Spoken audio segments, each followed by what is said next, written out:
বন্ধুরা, আয়োডিন মিনারেলটি আমাদের শরীরের জন্য খুবই দরকার।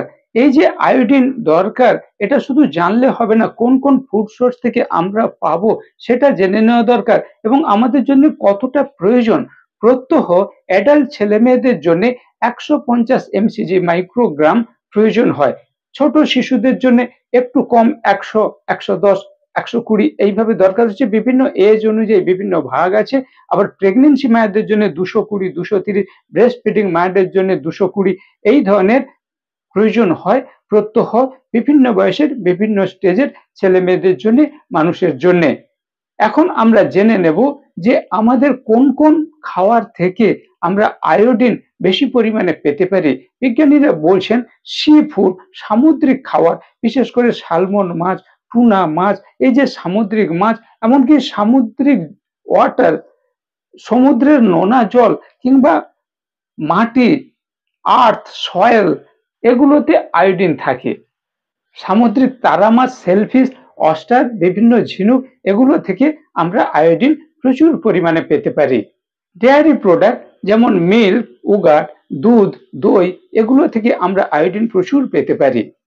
Soya milk, almond milk, almond বাদামের যে দুধ, সয়াবিন দানা থেকে যে দুধ হচ্ছে সয়া মিল্ক, আলমন্ড মিল্ক, এই ধরনের দুধ থেকে যেমন আমরা আয়োডিন পেতে পারি, তেমন ডিমের মধ্যে প্রচুর আয়োডিন রয়েছে।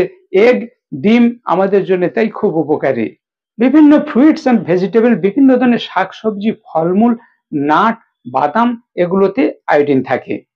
বিনস, কড়াই জাতীয় জিনিস, লেগুম জাতীয় জিনিস, এগুলোর মধ্যে আয়োডিন থাকে। রাইস, ব্রেড, পেস্তা, ওটমিল, এর মধ্য থেকে আপনি আয়োডিন পেতে পারবেন। বিভিন্ন ধরনের মাংস, মিট, ওখান থেকেও আয়োডিন পেতে পারবেন। আয়োডাইজড সল্ট মার্কেটে পাওয়া যায়।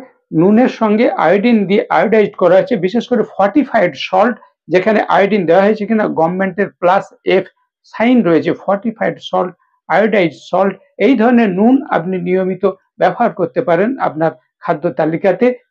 এসব ছাড়াও যদি আপনার শরীরে পর্যাপ্ত পরিমাণে আয়োডিন আপনি সংগ্রহ করতে চান, তাহলে আয়োডিন সাপ্লিমেন্ট মার্কেটে পাওয়া যায়, সেটাও আপনি ব্যবহার করতে পারেন। তবে বন্ধুরা, যাদের থাইরয়েড রয়েছে, আপনারা কোনো রকমের কোনো খাবার খেতে গেলে আপনার পার্সোনাল ফিজিশিয়ানের সঙ্গে একবার পরামর্শ করে ডায়েট চার্ট তৈরি করে নেবেন, কিংবা কোনো সাপ্লিমেন্ট খেতে গেলে আপনি অবশ্যই আপনার পার্সোনাল ফিজিশিয়ানের গাইডে তবেই আপনি কোনো সাপ্লিমেন্ট ব্যবহার করবেন।